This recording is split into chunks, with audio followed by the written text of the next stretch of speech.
El lunes iniciará en el Tribunal Supremo Electoral la revisión y conteo de actas para aclarar las inconsistencias del evento electoral del 16 de junio. ¿Calmará esto los ánimos de los partidos políticos? De eso hablaremos esta noche con la etiqueta SF Actas, pero antes los dejo con la nota del día. Como parte de la audiencia de revisión que establece la ley electoral, integrantes de la Junta Electoral del Distrito Central, abogados y fiscales de partidos políticos revisaron las impugnaciones. Para ello abrieron algunas cajas en donde se establecieron las inconformidades. 2 fueron por el voto marcado.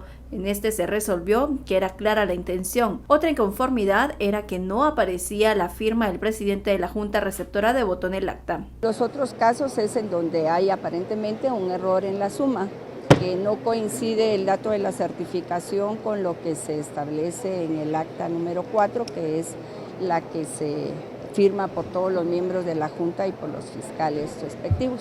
Hay diversos motivos. Durante la audiencia, fiscales mostraron su malestar por los resultados y la manera en que el personal designado por la Junta Electoral manejó las inconformidades. Nosotros nos cuestionamos cuál es el documento válido de la certificación o el acta. Al final entendemos que la fuente primaria es el acta, pero al hacer la sumatoria, la que sí coincide en sumatoria es la certificación y no el acta. Creo que hubo mucha gente incompetente y aquí tengo pruebas, que todos las tenemos, no solo las tengo yo. Entonces, venimos a hablar de una certeza, de un proceso donde todos los guatemaltecos estamos viendo qué pasó. Es sumamente delicado. Creo que más allá de la presentación, que la respeto y la valoro, el llamado va a donde nosotros lo hemos direccionado, que se vuelvan a abrir las cajas y que se cuenten. Todas las juntas electorales realizaron audiencias similares para resolver impugnaciones plasmadas desde el día de la elección, mientras la revisión de actas iniciará el próximo lunes. Bienvenidos a Sin Filtro. Terminamos esta semana postelectoral con el tema que ha acaparado las portadas de los diferentes medios de comunicación, este conteo, esta revisión de actas que realiza el Tribunal Supremo Electoral y las inconsistencias presentadas por los partidos políticos. Usted puede enviar sus comentarios y opiniones con la etiqueta SF Actas para profundizar y conversar de este tema. Tenemos con nosotros a nuestro analista Estuardo Zapeta. Muy buenas noches, Estuardo. Buenas noches. También nos acompaña José Carlos Sanabria, investigador de ACIES. ¿Qué tal, José Carlos? ¿Cómo estás? Buenas noches, Ben, y muy buenas noches, Estuardo, a todos los televidentes. Comencemos con esta semana postelectoral donde han sucedido varios episodios, desde llamados en redes sociales hasta presentación de impugnaciones. Y no olvidemos los bloqueos y las manifestaciones que también se han dado en diferentes puntos, no solo de la capital, sino del país. Estuardo, tu valoración de estos días. Bueno, entramos a una semana que mirábamos, que ya estábamos felices que no hubo mucha violencia durante las elecciones, pero advertimos toda la semana anterior que esto podría suceder durante el conteo, que fue al final el tiempo que se dio, que digamos ya habíamos pasado el parteaguas, que eran las elecciones, cierre de mesas a las 6 por la tarde, y el domingo, y luego pues venía el conteo, y ahí es donde nos quedamos. Primero, yo creo que lo que tenemos que hacer es un llamado a todos los guatemaltecos. Miren, anomalías, como ya se reconoció, sí hay. El lunes empieza ya el recuento de acta por acta. Esto va a ser un proceso continuo, como dice la normativa del Tribunal Supremo Electoral. Y se ha citado a los fiscales de los partidos políticos y representantes de los partidos políticos. Todavía hasta esta tarde no se sabía si los medios nos iban a permitir entrar a reportear acerca de ese conteo. Pero independientemente, el conteo ya está establecido, empieza el lunes y es un conteo continuo. O sea que si dura 48 horas continuas, si dura 72 horas, lo que dure, si son 6 horas o son 3 días o 4 días, no importa, y esto es para la legitimidad. Segundo, esto ha causado mucha violencia y aquí es bueno hacer el llamado. Miren, compatriotas. No entiendo por qué se pelean por un candidato y se pelean por un partido. Miren, el candidato jamás se va a tomar una taza de café con ustedes, pues. Jamás se va a echar en trago con usted o se va a comer una tortilla con usted. Yo no sé qué anda peleando usted por el candidato, qué calenturas ajenas anda peleando usted. Ya, tranquilos, hombre. Ya, miren, el único que sale ganando ahí es el candidato. no sale ganando nadie. Usted no gana. Usted no va a estar mejor en su mesa, ni en su casa, ni en su familia, porque se fue a pelear y fue a bloquear carreteras por un candidato. O sea, sea sensato. También ponga los pies sobre el suelo y mire si realmente vale la pena lo que se está haciendo. De hecho, hoy al mediodía estaba Tecpan, estaba también El Palmar, eran como 5 lugares que habían entrado en este proceso. Y tercero, creo que aquí hay en la medida que empezó a hablarse de la palabra F, yo digo la palabra F, pero fraude, pues, y le empieza a repetirse tanto la palabra, y yo en una pregunta que hice seriamente es: ¿en qué momento pararon la izquierda y la derecha conservadora recalcitrante juntos, gritando todos fraude, fraude? ¿Verdad? Me encantó verlos a todos juntitos ahí, al MLP, a la derecha y todos juntitos. O sea que sí se pueden llegar a acuerdos en Guatemala. Y si no, miren todos juntos tras Para este fin de semana creo que hay un llamado a una manifestación o un plantón o lo que, como se llame, en el Tribunal Supremo Electoral antes del inicio. Este conteo de actas no va a ser en el Tribunal Supremo Electoral, será en el Parque de la Industria, en donde fue el centro de información del Tribunal Supremo Electoral. Pero miren, tranquilos, hombre, tranquilos. No sé por qué muchos guatemaltecos están sudando calenturas ajenas. Aquí el interés es al candidato, y el candidato le dieron una salida, que es el conteo de actas, que empieza el lunes. Claro, que ya está anunciado para este próximo lunes. José Carlos, hablábamos el miércoles 2 sobre qué medidas estaba tomando el Tribunal Supremo Electoral. Con esta decisión que se inicia el lunes, ¿pueden regresar las aguas a su nivel? Sí, Ben, yo espero que así sea. Yo espero que esta medida sí trate un poco de reducir los niveles de tensión y también la desinformación que en muchísimos lugares se está impulsando. Es preocupante que se esté hablando de fraude electoral, cuando al contrario deberíamos de verlo desde una perspectiva incluso desde la consolidación democrática.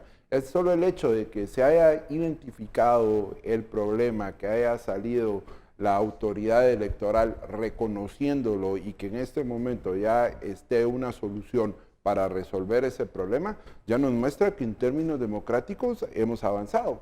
Si estuviéramos bajo un régimen dictatorial o si estuviésemos hablando, primero, ni nos enteramos que habían inconsistencias en las actas.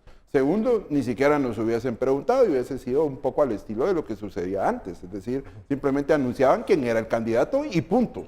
Entonces ahora sí yo creo que hay que reconocer, si bien esto está generando todos los problemas, la desinformación, es en medio de todo eso un reconocimiento a que nuestro sistema y nuestra democracia electoral, como las democracias frágiles que somos, pues tienen en algunos momentos debilidades y fallas. Lamentablemente esta falla se dio en un momento de la transmisión de datos. Y lo otro que también es importante, porque se está hablando así de manera muy sencilla, como decía Estuardo, de fraude electoral, es decir, como que si estuviéramos hablando que hoy en la tarde llovió o que mañana va a ser un día soleado. No, no es tan así, no es tan fácil. Y lo otro es que aquí el problema que fue o que hubo es que la digitación de los datos hubo errores en ese proceso. Aquí hay tienen que tener claro que no se va a cambiar el voto, es decir, usted que nos está viendo esta noche desde su casa puede estar completamente tranquilo y tranquila que el voto que usted fue a depositar el domingo pasado, ese voto está resguardado. Es decir, si usted votó por el partido A, el partido C o el candidato X o Y, no se preocupe, aquí ese dato no se va a alterar. ¿Qué es lo que se va a revisar entonces? Lo que se va a revisar es el acta de todas las juntas receptoras de votos con la información que se ingresó al sistema. Y lo único que van a hacer es que ese acta, es el acta número 4, famosa, la física, digamos. La física, que está en manos de los integrantes de las juntas receptoras de voto, de los fiscales de los partidos políticos que participaron en cada una de las juntas receptoras de voto, de los observadores nacionales y que el tribunal también tiene en la página y que usted las puede descargar. Usted puede buscar cualquier acta. Entonces, todas esas actas las van a simplemente a cotejar con la información que se subió al sistema. Entonces, si al partido A en la junta receptora de votos para la elección presidencial tenía 20 votos, entonces se va a verificar si en el sistema se subieron efectivamente esos 20 votos o hubo un error.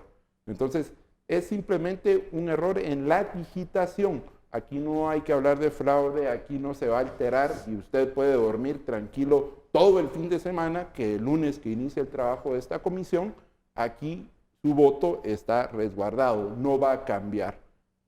Importante lo que mencionaba Estuardo, el seguimiento que se le debe dar a este procedimiento que puede durar 24, 32 horas, lo que dure. La norma dice que hay inicio, hay hora de inicio, pero en ningún momento dice, y luego sigue explicando hasta que se termine el último de revisar el último acta. Y esto va a ser en presencia de los fiscales nacionales. A todos los fiscales de los partidos políticos y frente también a quienes estuvieron al frente de las juntas receptoras. Y yo aquí también quiero señalar y agradecer y reconocer a más de 100,000 voluntarios que hicieron un gran trabajo. Y eso tal vez es lo que más duele, porque todos estos haraganes, estos buenos para nada malcabrestos que andan hablando de fraude, están cuestionando el trabajo de esta gente que lo hizo de buen modo, lo hizo voluntariamente, eran 3, 4 de la mañana, ellos estaban ahí, y no se movieron. Llegaron temprano, llegaron se fueron tarde. También desde las 4 de la mañana e hicieron como buenos guatemaltecos, ¿verdad? Hicieron un trabajo formidable. Muchas gracias, muchas gracias. Y yo creo que ese es el trabajo que nadie dijo que es perfecto. Pues si en ninguna de las elecciones hemos tenido una votación perfecta y siempre han habido gritos de fraude y todo eso. Pero ahora lo que más me duele a mí es que los mismos partidos políticos son los que están saliendo con el tema. Mira, principió MLP, luego siguió por ahí la derecha con cajas de resonancia del MLP, o sea, del Movimiento de Liberación de los Pueblos. Por eso preguntaba en qué momento se juntaron la izquierda robaluz con la derecha recalcitrante fascista aquí en Guatemala, pero se juntaron, ¿verdad? En cierto momento. Luego sigue el mismo gobierno. Sí, uno de los primeros que habló del tema fue el presidente cuando fue a votar. Cuando da declaraciones el presidente y que fue una irresponsabilidad. Le dice a la ciudadanía, se los dije. Eso tampoco calmó los ánimos de los que estaban en ese momento reclamando inconsistencias o quienes ya se atrevían a decir fraude. Y el sistema está hecho para que si hay un problema en el punto 17.520, ese problema se saque y se resuelva el problema 17.520. Pero no afecta al 19 ni al 21. Así está diseñado el sistema. No es que un problema entonces agarre fuego y se queme todo. No, está diseñado de manera tal, y yo creo que y que hubo un problema, sí, en el 17.520, solo para poner un número, sí, pero ese es un problema del 17.520. Yo no puedo, y aquí es donde por favor, escuelas, universidades, enseñen lógica, porque no están enseñando lógica. La lógica de unos es, hubo problema en el punto 17.520, entonces se invalida todo.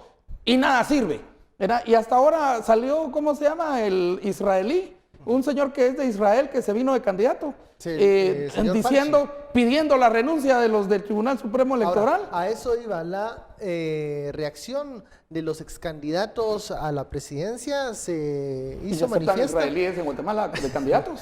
Pues tuvimos ahí a uno, pero no solo el señor Farchi, sino también otros excandidatos se presentaron al Tribunal Supremo Electoral a alegar que, bueno, habían una serie de inconsistencias y que ellos no querían ni se conformaban con la revisión de las actas, sino querían el conteo de voto por voto. Esto ya es una cosa diferente, ya eso son unas instancias legales diferentes. Sí, no, es que para mí es simple. Ahorita que Estuardo estaba hablando de la universidad, para aquellos que somos profesores universitarios, hemos a veces tenido situaciones en donde, por ejemplo, hice el examen final, al alumno me equivoqué y le puse en el lugar de los 30 puntos que sacó, que hizo un excelente examen, le puse 20, ¿no? O 15, pongámoslo mejor, le puse 8 puntos y terminó perdiendo la clase. Y en ese error, pues yo mandé el acta y se fue. Entonces, después el alumno viene y me dice, mire, quiero revisar mi examen. ¿Por qué usted dice que sacó 8 puntos? Entonces vengo yo, sí, disculpe, me equivoqué. Ahora voy a corregir. Usted sacó 25 puntos de 30 y corrijo el error. Y al final, ¿Qué corregís? La digitación. La digitación, el ingreso del dato. exactamente. Eso es lo que estoy corrigiendo. Es decir, aquí no estoy revisando el examen, o sea, no va a haber un reportero. No es pregunta por pregunta, que entraste. Pero para eso el estudiante a conciencia sabía que hizo un buen examen. Por supuesto. Estos candidatos no sacaron, pero ni lo que... A eso quiero llegar, pues. O sea, aquí estos son los candidatos que sacaron los 3 unos, puntos, que de los no 3 para estudiaron. abajo. Entonces lo que están haciendo es que son aquellos que llegan también con 1 y dicen, mire, Lic, ayúdeme repita el porque... examen, Lic. Exacto, Yo también. Y lo que hemos visto es ¿qué que podemos siempre... hacer, verdad? Sí. Mándenme un trabajo un trabajo extra. aquí ya Es no. que los estudiantes más huevones son los que más alegan. Ahí está la foto. Sí, Hoy y está la eso es foto. lo que está pasando en Guatemala. Los Vamos. partidos que menos sacaron son los que más están alegando. Vamos al primer corte, regresamos luego de la pausa.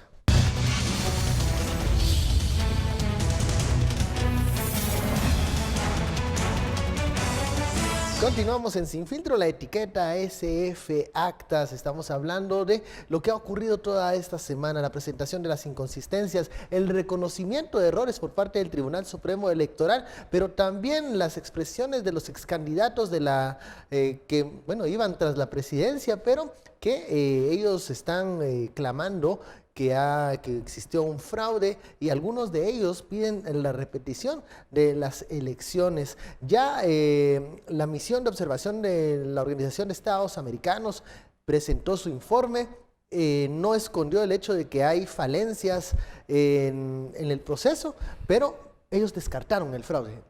También los presidenciables que van a la segunda vuelta señalaron errores, pero también se alejan de la narrativa del fraude. Lo que pregunto yo es para la siguiente semana, ¿este discurso va a venir en descenso? Porque sí hubo un crescendo aupado por estas expresiones, yo no sé si espontáneas o no, de rechazo en diferentes municipios o localidades que querían sobre todo la repetición de la elección de la autoridad local. Ellos estaban más buscando eso. Creo que en alguna medida ese efecto se va a lograr si se conjugan algunos elementos.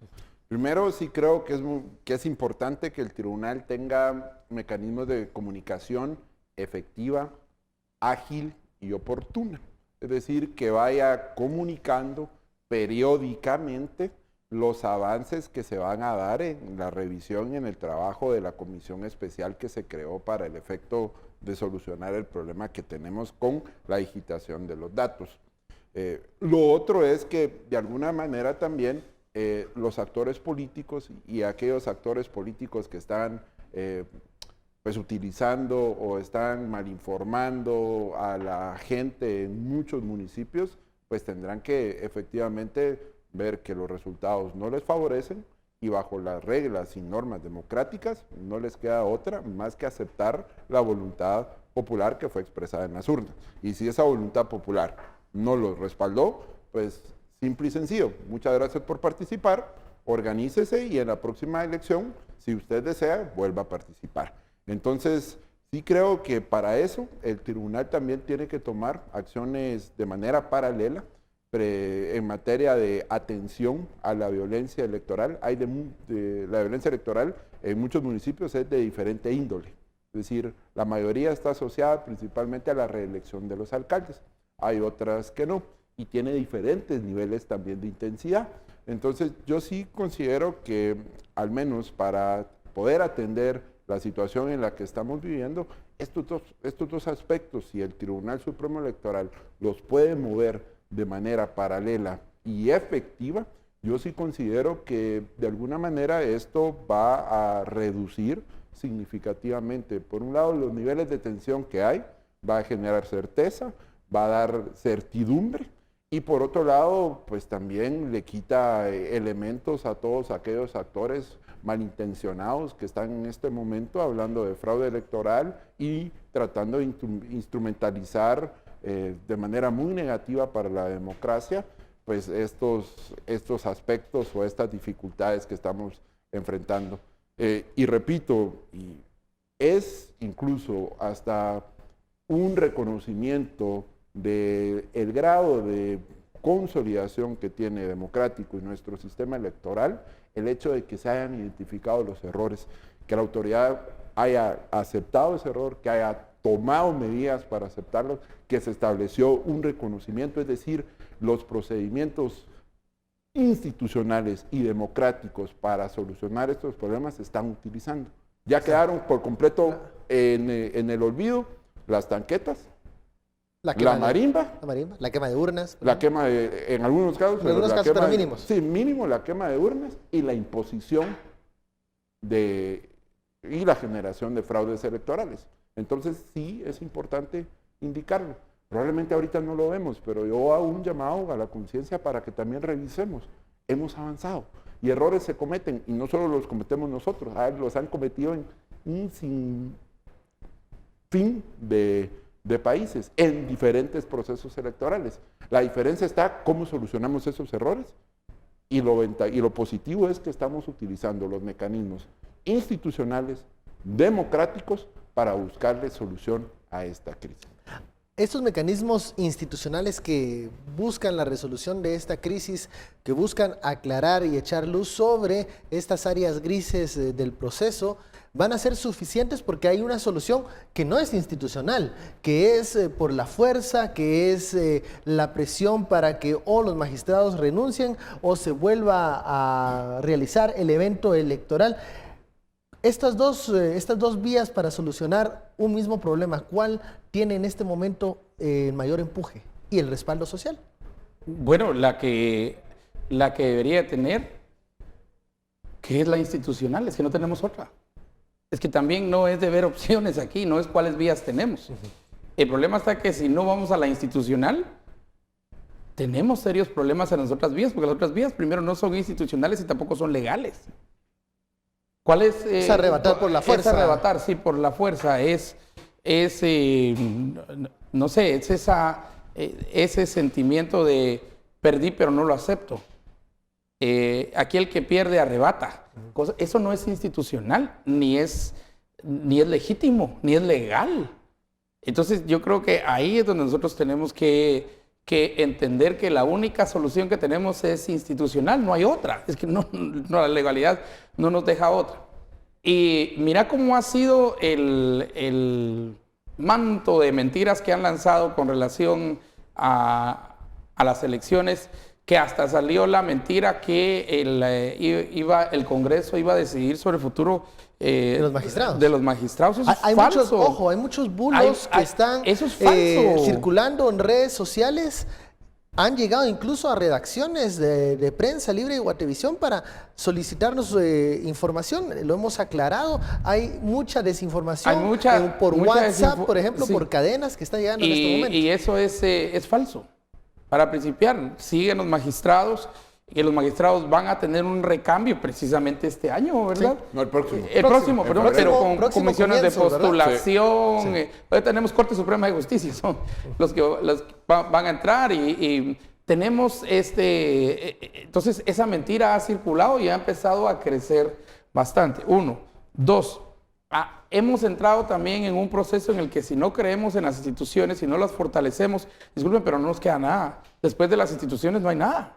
Después de las instituciones viene la guerra, viene la sangre, viene la incertidumbre y viene muchas otras cosas que no son buenas para nadie. Y tercero, en la medida que más intentan deslegitimar este proceso, y yo quiero reconocer aquí a los dos, a quienes van a balotaje, que ya los dos, tanto Sandra Torres como Alejandro Yamatei, salieron diciendo, y yo creo que en eso sí debemos insistir, y ellos deben insistir, que si bien el mismo Tribunal Supremo Electoral reconoció que hubo problemas con el conteo, que eso está muy lejos de todas las mentiras que están lanzando, de toda la incertidumbre que quieren lanzar los enemigos de la institucionalidad, y qué bueno que sean ellos quienes lo digan.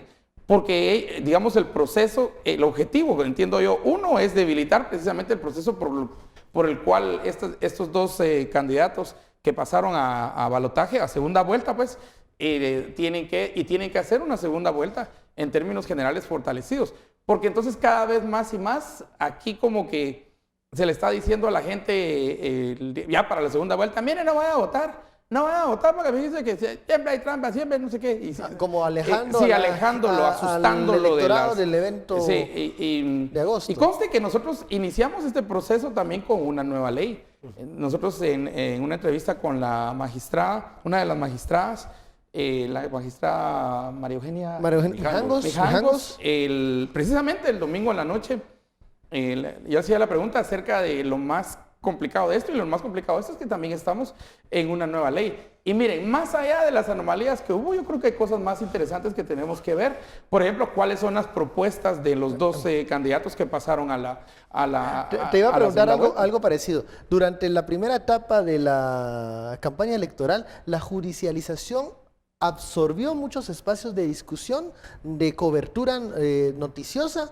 No se habló mucho de planes, de programas, ni siquiera de ideas, porque los ojos estaban puestos en tribunales y cortes. En este momento, aunque solo ha pasado una semana, la judicialización del mismo Tribunal Supremo Electoral que ahí comienza. Va a seguir. Va a seguir. Ahora, y si alguno de los que ganó tiene procesos, simple y sencillamente no va a asumir el puesto que pero a lo que voy. Eso es lo que dijo el Tribunal Supremo Electoral, y ahí seguimos. Y a lo que voy es, igual se nos puede pasar la oportunidad de que estos dos candidatos que pasan a segunda ronda, al balotaje, pues pasen sin discutir o posicionarse claramente en temas como educación, seguridad, corrupción, combate a la pobreza, desnutrición. Migración, que es el gran tema ahorita, ¿qué van a ¿verdad? hacer con año es migración. Este plan de país seguro que un gobierno saliente está hablando con la administración de Donald Trump. Que ni invitados fuimos a la frontera, ¿verdad? Entonces, bueno, vamos a la pausa, regresamos con más de esto luego del corte.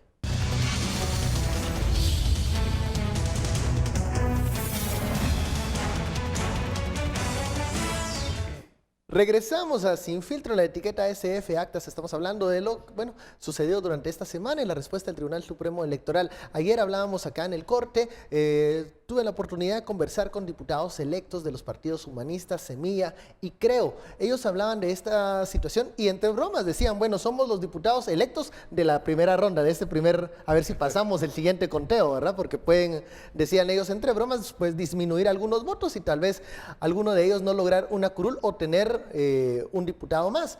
Pero el punto era, y nos decía uno de los diputados electos, el Tribunal Supremo Electoral tiene que ser rápido también en pues aclarar esta situación y que pasemos al siguiente punto. En el caso de ellos, ¿cómo va a ser el proceso de transición de estos 6 meses? Y en el caso de los candidatos que pasan al balotaje, pues ya discutir temas y programas de nación. ¿Se puede apresurar el Tribunal Supremo Electoral o vamos a estar como en las mismas, en la primera etapa que se alarga? Yo creo que aquí el tribunal tiene que ser, si bien ágil y rápido, también tiene que ser muy cuidadoso. Es decir, este proceso tiene que estar, como decimos en buen chapín, bien planchadito. Despacio porque hay prisa, ¿vos? Exacto, así despacio porque hay prisa. Es decir, un error en este momento es realmente garrafal. Entonces, también aquí es un poco llamado a la tranquilidad de los actores políticos, de la ciudadanía. Primero, que su voto está resguardado, eso no va a cambiar, esté claro en eso. Y lo otro, que es importante que el tribunal se tome el tiempo que sea necesario. Esto no quiere decir que lleguemos a marzo del próximo año, ¿no? No, esto que sí sea... Y de hecho la comisión está llamada para trabajar 24 horas de manera indefinida. Es decir, y esto lo que nos va a ver es, van a asignar turnos, van a estar permanentemente revisando las actas y revisando los datos que fueron ingresados al sistema. Entonces, frente a todos los partidos políticos. Frente a todos los partidos, frente a observadores nacionales, internacionales y también, y por eso yo invito al Tribunal Supremo Electoral que tengan un mecanismo de comunicación también bastante efectivo para que la ciudadanía pues conozca cuáles son los avances que están haciendo. Entonces, yo sí, en este caso, por la importancia que tiene, porque aquí hay un bien que tenemos que proteger Y ese bien que tenemos que proteger se llama certeza y legalidad del evento electoral. Ahora, entonces, ese bien hay que resguardarlo, está resguardado, está puesto en cuestionamiento por los errores. Entonces hay que hacerlo y reducir ningún error, es decir, aquí no se aceptan errores, ¿no? Y para ello pues se tiene que hacer con bastante cuidado. Hago énfasis en el punto que menciona José Carlos de que hay que realizarlo con sumo cuidado, porque también pensemos en aquellos actores que no quieren revisar el proceso electoral, que no quieren aclarar inconsistencias, pero quieren entorpecer este proceso. Yo iba a decir una palabra, pero no se la puedo decir aquí en televisión, pero eso ya pero son puras ganas de... pero llene, puede pasar. Usted llene la línea ahí. ¿verdad? Es un escenario que Claro. aunque es lamentable, pudiese ocurrir porque creo hay sectores que pudiesen tener solo el único objetivo de deslegitimar, desgastar el proceso. Pero mira cómo son esos actores que quieren deslegitimar el proceso. Y me voy a este grupo de los de la electricidad, los de, ¿cómo se llama? Los de Codeca, ¿cómo se llama? No, MLP, o no sé cómo se llaman esas señoras. Y esta señora que, ¿verdad? Todo el mundo aplaudiendo que sí, que por fin había la integración y la inclusión, y que qué bueno, y que era el fenómeno, y que todo el mundo sí que, Telma Cabrera se llama, ¿verdad? Y bravo, Telma, te adoramos, Telma, muac, muac, muac, muac, todos, Telma, Telma, Telma. Y lo primero que sale diciendo la señora es que no cree en el proceso.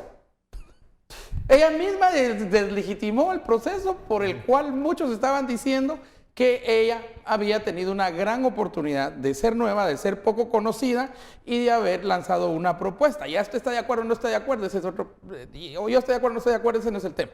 El tema es que el mismo proceso que la lanza a este grupo y a otros también, a Mulet, que era muy poco conocido y todo, ¿verdad? Pero este es el caso que a mí más me suena, porque el mismo proceso, otra vez, que legitima la presencia, la inclusión, la participación política de grupos que se dedicaban a bloquear carreteras y todo, ahora ya a competir por el voto, que eso sí ya es diferente, lo primero que dicen es ese proceso no sirve, ese proceso de ladinos, Sí. ese proceso, entonces, cuidado, no va a ser que también estos no estén analizando bien las consecuencias de lo que digan. Y parecerá broma, pero no es broma. Yo estaba diciendo que, porque mucho del argumento es, hay fraude porque ganó Sandra, ¿verdad? De hecho, hay un artículo muy bueno hoy, creo que es de Luis Figueroa, en una diferencia que hay que hacer entre qué es fraude y qué es manipulación, que son procesos largos de establecimiento de poderes y qué es el acto mismo de la votación. Entonces hay que entender los dos. Y en este punto, Estuardo, algo que se ha repetido en algunas columnas de opinión, programas, es todas estas acciones que se dieron previas al evento electoral. La Pero ya lo distribución de sabíamos. vales, las bolsas, alguna coacción, las expac que al final creo que tampoco cumplieron Y con no lo que lograron iban mayor con lo cosa, que ¿no? iban a hacer. O sea, son prácticas que sí desgastan un proceso electoral porque no son buenas para el mismo evento, pero se pueden estas catalogar como prácticas fraudulentas, como acciones que no van a darle legitimidad al ganador de ese evento electoral, porque eso son lo que algunos sectores en este momento han expresado cuando dicen es que hubo fraude, pero es que el fraude no fue el día de la elección, sino que el fraude se venía fraguando desde que se entregan vales, desde que se compran voluntades, desde que se acarrea gente, desde que se coacciona a algunos grupos para que lleguen a las urnas. Pero nosotros teníamos un reportaje precisamente, creo que ayer o hace 2 días, o el miércoles, de muchos de los que repartieron bolsa y repartieron láminas, no ganaron. Y yo creo que, una de esas No ganaron. afectadas, por no decir perdedoras, pero fue la diputada Alejandra Carrillo, que entregó bolsa de ayudas en varios lugares donde se suponía iban a ser feudos de la coalición Podemos, PAN Podemos, y no logró ¿No ganó? la diputación. Yo creo que de alguna manera estas pueden ser acciones que muy bien encajan en verbos como manipulación, como coacción, como de alguna manera acciones que buscan alterar las condiciones de competencia democrática y libertad que tienen los ciudadanos para votar. Y esto sí creo que hay que enfatizarlo porque también es mide de alguna manera el nivel de democracia y de cultura política democrática que prevalece en el país. Es algo muy distinto a hablar de fraude electoral. Y lo interesante es principalmente cuando uno analiza ese tipo de información, cuando uno identifica que algunos utilizaron, y este ya es incluso otro delito, porque utilizaron los recursos públicos para tratar de beneficiar a partidos o a candidatos específicos, y al final utilizaron todos esos recursos públicos y no obtuvieron el beneficio esperado.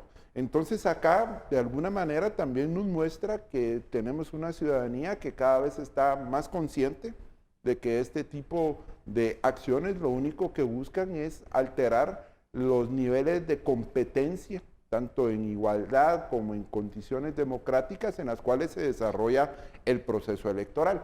Pero esos son, llamemos de alguna manera, vicios del sistema democrático que hay que ir perfeccionando. Pero eso, llevarlo a fraude electoral, es básicamente como estar hablando de peras y de manzanas. Son cosas completamente distintas. Sí, las manzanas, que son todas estas acciones que alteran por completo la competencia electoral, tienen que ser criticadas, se tienen que identificar de qué manera se atienden. Y yo creo que el mensaje, y ojalá que los políticos también lo entiendan, el mensaje que muchísima de la ciudadanía le están enviando es, miren, esas estrategias que probablemente antes eran efectivas, ahora ya no lo son. Ahora busque usted, sea innovador, diseñe estrategias distintas para convencerme y llevar mi voto. Entonces, yo sí creo que la clase política en el país sí en alguna medida tiene que hacer una reflexión, porque discúlpenme, pero estar tirando el dinero de esa manera, y es un dinero que viene de nosotros que estamos acá, los que pagamos impuestos, y de usted que está en la ciudad. Entonces también nosotros tenemos que exigirle, en este caso, a los funcionarios que están en este momento en el gobierno, una rendición de cuentas de los recursos que utilizaron, y tienen que asumir las consecuencias que tienen. Entonces, hay muchas dimensiones, pero todo eso no hay que meterlo en un costal que algunos le están llamando fraude electoral. Esos son cosas completamente distintas. Cuando hemos escuchado algunas de estas expresiones de malestar, de los bloqueos que se han dado, protestas, que nos llevan más que todo a la discusión del poder local, en donde tal vez una alcaldía o una diputación distrital se ganó con un margen estrecho de votos. Allí pareciera que el tema de la transmisión de los datos, digitación de los datos, pues recubre cierta importancia, porque ahí sí, en la elección del alcalde cada voto cuenta. O sea, un alcalde puede ganar por un voto de diferencia. Entonces, también nos plantea el hecho de comenzar a discutir si esa es la mejor manera de elegir autoridades locales. Porque sí, claro, tenés modelos. Esa es otra discusión. Esa es otra discusión que es para zanjar esto, ¿verdad? Sí, tenés modelos y vos has explicado los modelos bastante bien en la Escuela de Gobierno.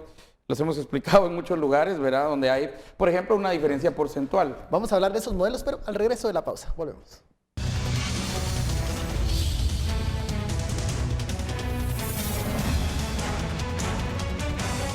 Regresamos a Sin Filtro, la etiqueta de la noche, SF Actas. Estamos hablando de esta revisión de actas que hará el Tribunal Supremo Electoral a partir del lunes, como consecuencia de los señalamientos de inconsistencias en algunos puntos, y esperando, dice el Tribunal Supremo, que con esto se aclaren las dudas que los partidos políticos han planteado. Antes de la pausa hablábamos del poder local. En el poder local, un voto cuenta y puede ser la diferencia de un alcalde electo, y también nos hace o nos permite reflexionar sobre si ese es el mejor modelo para la elección del poder local, porque hemos visto que en donde se han dado conflictos por la elección o reelección de alcalde, ya los procesos venían con desgastes. Ya venían malos.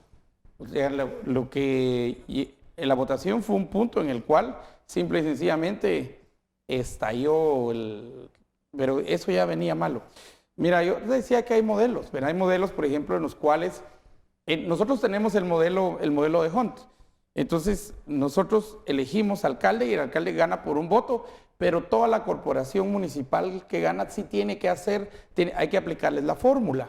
La fórmula se aplica también para la lista nacional y también para las listas distritales. Por eso es que cuando usted ve, dice, quedaron de los 4 de Jutiapa, quedaron 2 de un partido, 1 de un partido y otro de otro partido. Es por fórmula de Hon. De los 11 de Huehuetenango, quedaron 3, 2 y así se van. Es fórmula de Hon. Ese es el modelo nuestro. Otros modelos son porcentuales, otros modelos, hay varias, miren, no hay modelo bueno ni malo, simple y sencillamente son formas diferentes de tomar una decisión colectiva. Entonces, y en las alcaldías hay 2 procesos.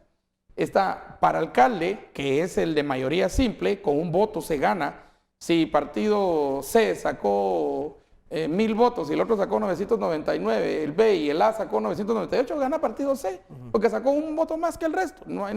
Pero las corporaciones municipales es diferente. Ahí se aplica la fórmula de Hon para ver cuántos van a entrar de un partido, cuántos van a entrar de otro partido. Aún la corporación municipal de la alcaldía de Guatemala, mirás que no está conformada solo por unionistas, sino político. Hay varios y eso es bueno para tener un balance y un contrabalance y tener voz y voto también en las decisiones locales. Entonces, ¿debe cambiarse? Yo, en lo particular, creo que no. Mira, yo siempre he cuestionado la fórmula de Hon, pero más por los diputados que por las corporaciones municipales. En realidad, con la fórmula de Hon no hemos tenido mayor problema en las corporaciones municipales. Donde hemos tenido problemas es en los diputados, ¿verdad? Que meten un problema aquí y luego que si entró, que no entró, y así miramos como, por ejemplo, la UNE estaba creo que en 46 en la noche, de repente termina en 48 y yo creo que estaba por 52, pero ese número todavía ahorita no es fijo.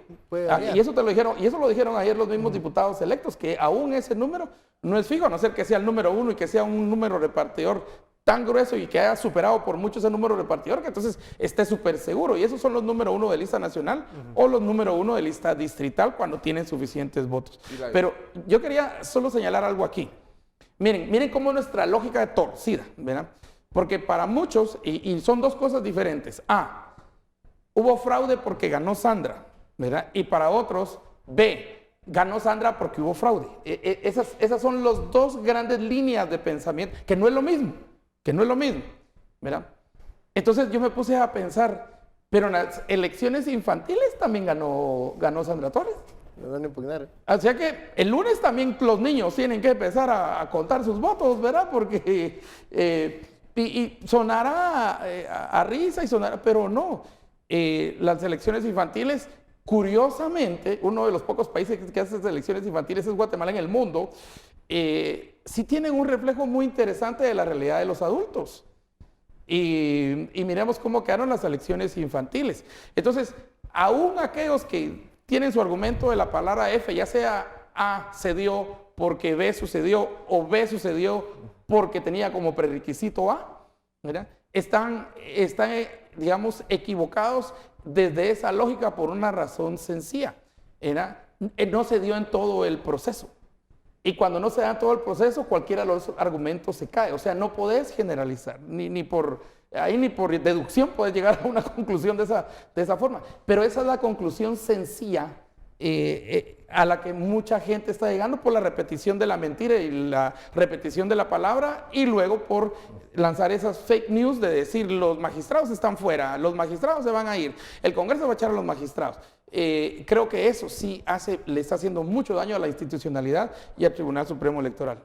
Y en materia de reforma también, Eduardo habló mucho del sistema de elección de corporación municipal, porque no solo elegimos alcaldes, sino él bien describió corporaciones municipales. Corporaciones municipales, pero realmente la presión y la demanda que se ha concentrado por reformas al sistema electoral están en los diputados.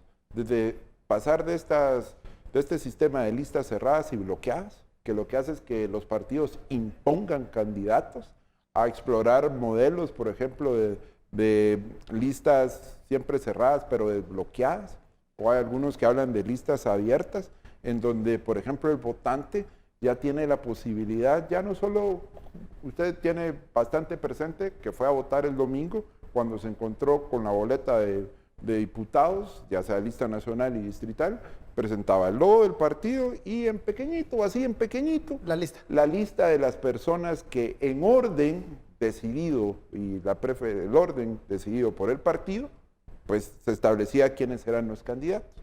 Y los diputados se asignan en función de los votos que el partido va obteniendo y van entrando en función de cuántos escaños va teniendo el partido y van entrando en función del orden que está en la lista. Entonces, hay sistemas en donde esa lista puede ser alterada por el votante, es decir, el votante tiene en la votación un poder o tiene más poder que el que tenemos en este momento. Entonces, por ejemplo, yo puedo votar, que es el caso extremo, ¿verdad? Porque imaginémonos un caso, yo voto en Santa Rosa. Entonces ahí los partidos elegimos a 3 diputados y para que pueda entrar el tercer candidato que va en la casilla número 3, el partido tiene que tener el 100% de los votos. Eso es prácticamente imposible. Entonces, imaginémonos un sistema de voto preferente, incluso de lista abierta, en donde yo puedo venir y a mí me parece muy interesante el candidato que va en la tercera casilla, porque tiene experiencia, porque tiene conocimiento. Vaya, usted decía las razones por las cuales usted quiere votar por el tercero. No tiene que esperar a que el partido tenga los votos para que entre el primero, el segundo y que entre el tercero de su preferencia, sino usted puede votar directamente. Entonces, la presión y la demanda por las reformas al sistema electoral en alguna medida están enfocadas ahí, porque la gente quiere tener a su diputado cerca, quiere elegir, quiere sentir que está votando por un diputado y no por listas que les está imponiendo el partido.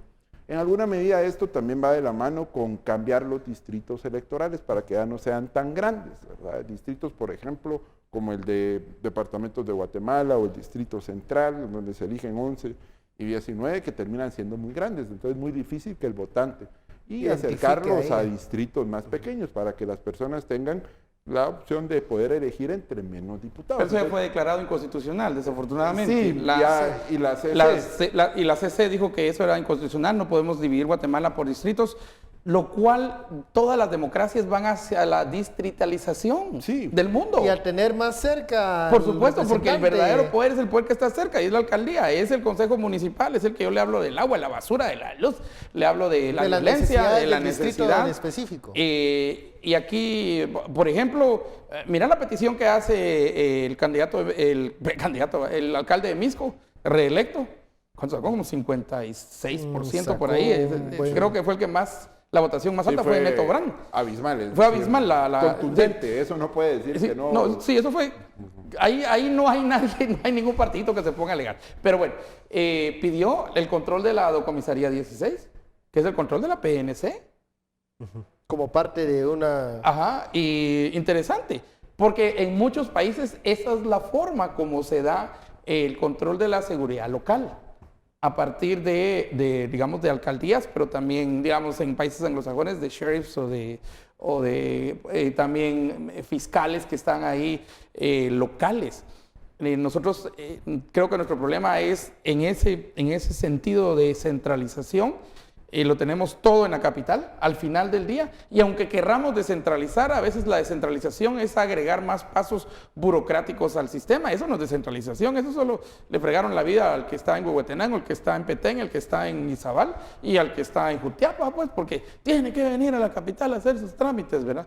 Y eso no debe ser así. Creo que tenemos que buscar y posiblemente un cambio en esta vía de elección, ya no solo de diputados, cuando el diputado sienta que no importa que vaya al puesto 11, en el puesto 1, en el puesto 7, la gente va a poder votar por él o va a poder desecharlo.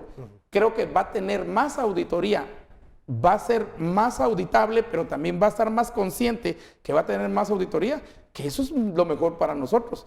Y ojalá podamos llegar nosotros a un sistema en el cual, ¿qué me importa que el narco venga número 1 y el coyote venga número 2 y el extorsionista venga número 3?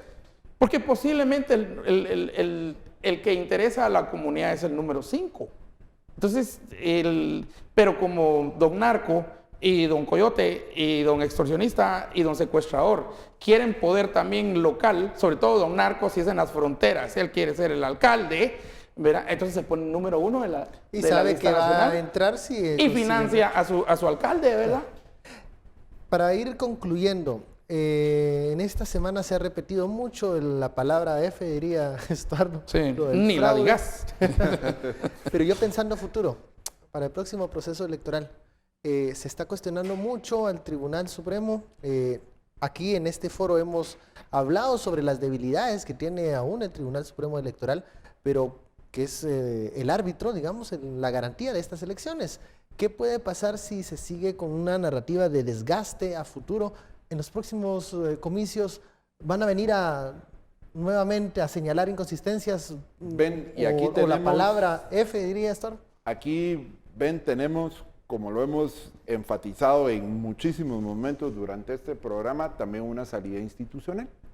Es decir, hay una comisión que se llama Comisión de Modernización y Actualización del Sistema Electoral, que se tiene que instalar una vez termine el proceso electoral, en donde se tiene que hacer una evaluación del proceso, es decir, qué se hizo bien y qué no se hizo mal. Obligado va Por a ser supuesto, evaluado. ¿es? tiene que ser evaluado y se tienen que tomar las medidas oportunas para que esto ya nunca más vuelva a suceder en el país. Entonces, veamos, es decir, si bien en este momento no vemos la luz al final del túnel, lo que tenemos es que tenemos un sistema que también tiene incorporado un mecanismo institucional para hacer una evaluación y corregir aquellas cosas que no se hicieron bien, que hay muchísimas.